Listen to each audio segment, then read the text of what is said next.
ఆయన మెడలో మిన్నాగు, గొంతులో గరళం, ఒంటి నిండా బూడిద పూత, జంతు చర్మమే వస్త్రం.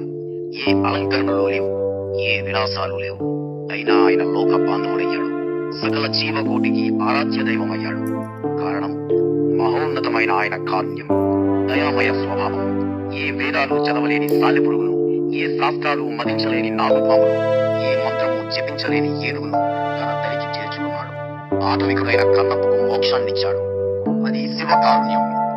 ఇంద్రియాల వల్ల వచ్చిన సుఖం, సంతోషం క్షణికాలు, ఎలా వచ్చాయో అలాగే పోతాయి. కానీ సుఖ దుఃఖాలకు అతీతమైన స్థితిలో ఏ అలజడి ఉండదు, ఏ ఆలోచనలు రావు. దాన్నే సచ్చిదానందం అంటారు. ఆ స్థితికి ప్రతిరూపం శివస్వరూపం. అలా ఉండడం సామాన్యులకు సాధ్యమేనా? సుఖ దుఃఖాలకు అతీతమైన స్థితికి ఎలా చేరుకోవాలి? మహేశ్వర స్వరూపమే దీన్ని వివరిస్తుంది. యోగముద్రలో నిరంతర ధ్యానంలో ఉన్న ఆయన మెడలో కాలసర్పం బుసలు కొడుతున్నా, తలపై గంగం చిందులు తొక్కుతున్నా, అదరక బెదరక లక్ష్యంపైనే దృష్టి నిలిపి ధ్యానం చేస్తూ ఉంటాడు. ఎలాంటి పరిస్థితుల్లోనైనా స్థిర చిత్తంతో ఉండవని చాటుతాడాయన. అదే జ్ఞానానందం, అదే శివ సందేశం. ఆయన లోక జ్ఞానాన్నే కాదు, ఆత్మ జ్ఞానాన్ని కూడా మానవ జాతికి అందిస్తాడు. శివుడంటే ఎక్కడో హిమవనగాల్లో ఉండేవాడు కాదు. మనం లేచింది మొదలు నిద్రపోయేదాకా ప్రతిదీ ఈశ్వర సంబంధమే. అందుకే జగమంతా ఆయన స్వరూపమే అంటారు. భక్తజన కోరికలు తీర్చే కొంగు బంగారమని విశ్వసిస్తారు. ఆయన ఆజ్ఞ లేనిదే చీమైనా కుట్టదని నమ్ముతారు.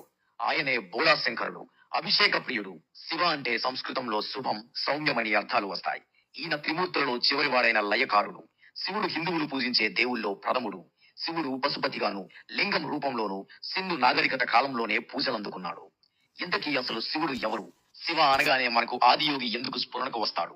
శివుడి జన్మ రహస్యం, శివుడి నివాసం ఎలా ఉంటుంది, శివుడి యొక్క 19 అవతారాలు, శివుడి రూపాలని ఎలా అర్థం చేసుకోవాలి, భార్యాభర్తల్లో నమ్మకాన్ని పెంచే శివ పార్వతుల కళ్యాణ కథ, శివుడిని లింగ రూపంలోనే ఎందుకు కొలుస్తారు అనే విషయాలను ఈ ఆడియో బుక్ ద్వారా అందించబోతున్నాం. ఇంకా శివుని త్రిశూలం, డమరుకం, నాగు చిహ్నాలు ఏమిటి, నందీశ్వరునికి ఎందుకంత ప్రత్యేకత ఇస్తారు, నంది కొమ్ముల మధ్య నుంచి శివలింగాన్ని దర్శించడం వెనక రహస్యం ఏమిటి, శివుడు పులి చర్మాన్ని ఎందుకు ధరించాడు, శివుడి ఒంటిపై బూడిద ఎందుకు, భూత ప్రేత పిశాచాలకు శివుడే అధిపత, శివుడిని సోమవారం మాత్రమే ఎందుకు పూజిస్తారు?